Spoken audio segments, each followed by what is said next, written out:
অনেক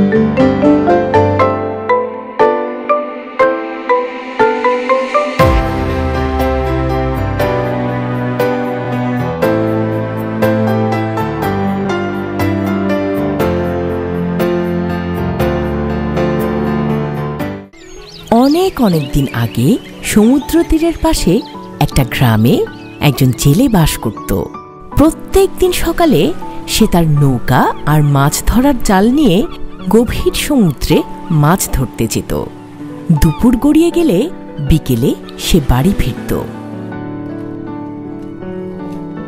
সে যে মাছ ধরে আনত তা বিক্রি করেই তার জীবিকা নির্বাহ হতো।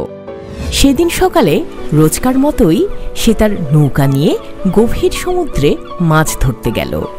কিন্তু সেদিন দুর্ভাগ্যক্রমে একটি মাছও জালে ধরা দিল না। কিন্তু সেজন্য সে হতাশ হল না, কিংবা সহজে চেষ্টাও ছাড়ল না।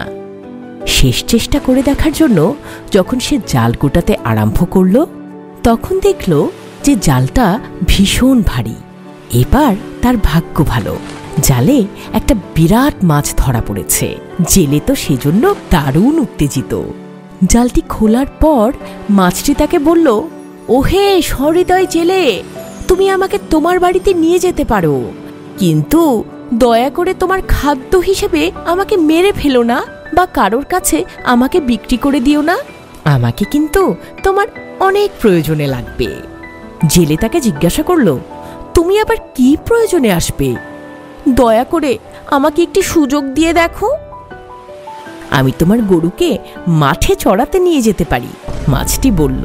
জেলে তো মাছের কথা শুনে অবাক হয়ে গেল। সে কি করে জানল যে আমার গরু আছে? যাই হোক, জেলে তাকে সেবা করার একটা সুযোগ দিয়ে দেখবে বলে ঠিক করল। মাছটাকে জেলে বাড়িতে নিয়ে গেল। পথে মাছটা ক্রমশ আয়তনে ছোট হতে আরম্ভ করল। বাড়ি পৌঁছতে পৌঁছতে সে এতই ছোট হয়ে গেল যে গরুর পিঠে তাকে দেখতে পাওয়া যায় না। পরের দিন সকালে মাছটি গরুর পিঠে বসে তাকে চালাতে আরম্ভ করল। গরু তার নির্দেশ মতো পালন করতে লাগল। মাছটি তাকে চড়াতে নিয়ে যেত জঙ্গলে, আর সন্ধ্যায় ঠিকমতো বাড়িতে ফিরিয়ে নিয়ে আসত। মাছ ও গরুর এটা একটা প্রতিদিনের নিয়মে দাঁড়িয়ে গিয়েছিল। একদিন গরুটা একটা চাষির মাঠে ঘাস খেতে গিয়েছিল। সেখানটা সবুজ ঘাসে ভরা ছিল। গরুটিকে সেই মাঠের বাইরে নিয়ে আসার জন্য মাছটি অনেক বলা কওয়া করেছিল, কিন্তু সব বৃথা। গরু তা শোনেনি।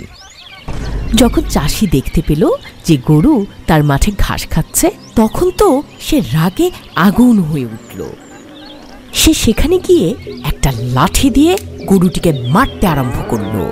গরুর পিঠের উপরে বসে থাকা মাছটি তখন বলল, ওহে চাষি, আমি তোমাকে সাবধান করে দিচ্ছি, গরুকে মেরো না। আমার কথা না শুনলে আমি কিন্তু তোমাকে মেরে ফেলব। চাষি এরকম একটা কণ্ঠস্বর শুনে হতচকিত হয়ে উঠল এবং চারিদিকে দেখতে আরম্ভ করল, কিন্তু কাউকে নজরে পড়ল না। চাষি মনে করল, আমি নিশ্চিত যে এর চারপাশে কোথাও একটা পাপাত্তা আছে, তার হাত থেকে আমাকে বাঁচতে হবে। তাই সে গরুর পায়ে পড়ে তার কাছে ক্ষমা চাইল, আর গরু তখন মহানন্দে সেখানে ঘাস খেতে থাকল। জেলের একটি অল্প বয়সের সুদর্শন ছেলে ছিল। একদিন সেই জেলে মাছটিকে বলল, ওহে প্রিয় মৎস্য, আমার ছেলের জন্য একটা সুন্দরী বউ খুঁজে দিয়ে আমাকে একটু সাহায্য করবে? আরে জেলে, তোমার ছেলের জন্য তোমার বউ খুঁজতে হবে না। যে মেয়েকে তোমার ছেলে বিয়ে করবে সে এই মুহূর্তে এখানে এই বাড়িতেই আছে। এই কথা বলে মাছটি একটি সুন্দরী নারীতে পরিণত হলো। জেলে তো অবাক। মাছটি বলল, আমি একজন দেবীর অভিশাপে মাছে পরিণত হয়েছি। তুমি যদি তোমার ছেলের সঙ্গে আমাকে বিয়ে দাও, তাহলে আমার অভিশাপের অর্ধেকটা শেষ হবে। আমি দিনের বেলা একজন নারী হয়ে থাকব, রাত্রে অবশ্য আবারও মাছেরই রূপ নিব।